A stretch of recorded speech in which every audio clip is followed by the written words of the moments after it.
Le droit subjectif fondamental des personnes de choisir et de pratiquer une religion donnée et l'évaluation du respect de ce droit désigne la liberté de religion.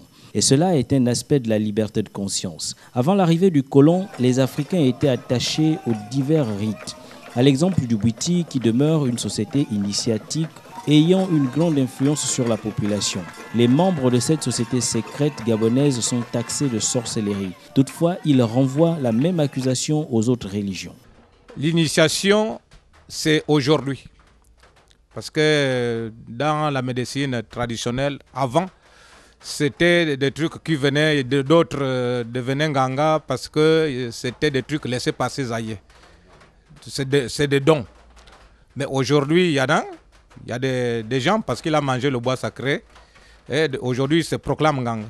Mais surtout pour moi, mon cas, nous, on connaît le bois sacré, c'est maintenant. Parce que chez nous, dans la Nyanga, la médecine dépendait d'abord des tribus. Et c'était des trucs qui sont fondamentalement donnés par les parents. Donc une fois que les parents te choisissent, et automatiquement on te donne tous les pouvoirs qu'eux-mêmes avaient et tu continues avec ces pouvoirs. La médecine, toute médecine, il faut être voyant. De toutes les façons, le mot sorcier, ça me fait pas mal dans le cœur. Parce que pour être un ganga, il faut être sorcier. Et pour être même un docteur qui opère quelqu'un, il doit être sorcier. Le pasteur, c'est un sorcier comme moi, parce qu'il ne peut pas. Pourquoi? Aujourd'hui, dans les églises, les gens rentrent en transe. Dans les temples, les gens rentrent en transe. Est-ce qu'un pasteur peut maintenant faire la différence entre le tradit praticien et l'église? Puisque eux là-bas, ils consultent. Ils consultent avec quoi? Ils enlèvent les mauvais esprits. Ils enlèvent comment? Il n'y a qu'un sorcier pour enlever tout ce qui est sorcier. Aujourd'hui, si un pasteur parle mal d'un ganga, mais il passe complètement à côté. Et il s'est trahi. Puisqu'il y a beaucoup de pasteurs que je connais qui se sont fait initier, qui sont aujourd'hui des gangas. Il y a des pasteurs même qui se sont fait initier chez moi, aujourd'hui qui sont des gangas, que je connais ici à Port-Gentil.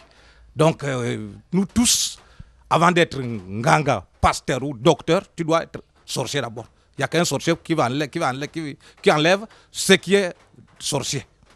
Et j'ai approfondi parce que je me suis fait initier au Ngondé Minanga. C'est une religion que j'ai vue et moi-même j'ai vu des gens que c'est la seule religion où il y a plus de force.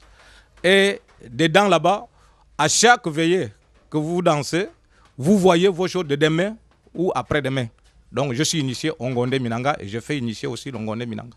Du point de vue de certains chrétiens, la liberté religieuse signifie pouvoir suivre sans restriction les règles de sa propre religion dans tous les domaines concernés et faire éventuellement du prosélytisme. Il est rare de reconnaître les hommes d'église à double casquette. Je crois que ces derniers n'ont pas, on pourrait dire, menti dans ce qu'ils ont dit. C'est vrai que sur 100% des cas, nous y trouvons pratiquement 50% et 50% qui sont un peu plus ou moins sérieux, qui n'ont jamais adhéré dans ce type de pratique. Mais dans la nuit de temps, nous remarquons une chose, c'est que nous sortons des pratiques endémistes. Nous sommes africains, moi je suis un Bantou, et les Bantous ont eu des rites et des pratiques qui n'ont pas été du tout, n'est-ce pas, on pourrait dire, agréées par Dieu. C'est vrai que ces pratiques ont eu beaucoup de dérives et c'est pour cela, bien évidemment, il y a certains parmi nous qui se sont convertis bien avant au Bwiti et aujourd'hui qui disent qu'ils sont lavés par le sang de Jésus. Mais est-ce que vraiment un travail a été fait? C'est pour cela que certains peuvent parfois taxer ces derniers qui ont encore des pratiques. Ils se demandent si vraiment ils sont sortis réellement ou pas.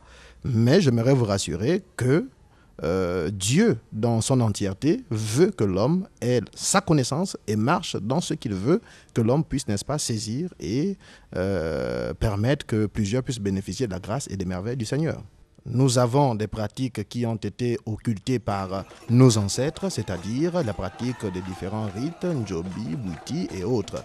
Mais dans la communication divine, est-ce que nous pouvons dire que nos ancêtres n'arrivaient-ils pas à prier Dieu ou avaient seulement ces pratiques? Ces pratiques sont multiformes, on pourrait dire, comme aujourd'hui on voit dans le monde moderne, n'est-ce pas, pratiques qui se font à gauche et à droite. Mais j'aimerais vous rassurer que dans la culture bantoue, il y avait des hommes qui avaient une connaissance de Dieu. C'est-à-dire, ils craignaient Dieu, ils marchaient avec Dieu, ils n'étaient pas dans des pratiques, mais ils, n'est-ce pas, chaque fois qu'ils invoquaient Dieu, ils l'invoquaient par un nom un peu plus grand, Nzambia Pongo, c'est-à-dire ce grand Dieu puissant et redoutable. Donc, c'était aussi pour eux la manière d'invoquer Dieu. Il y avait des gens qui invoquaient Dieu déjà à ce temps-là. Et il y avait aussi d'autres qui étaient dans des pratiques un peu plus occultes, on pourrait dire, avancées dans les mélanges d'un certain nombre de choses, ou bien des pratiques qui sont faites dans ces milieux-là. Mais il n'est pas important, c'est pour ça que je dis, ce n'est pas tous les Bantous qui sont dans les pratiques.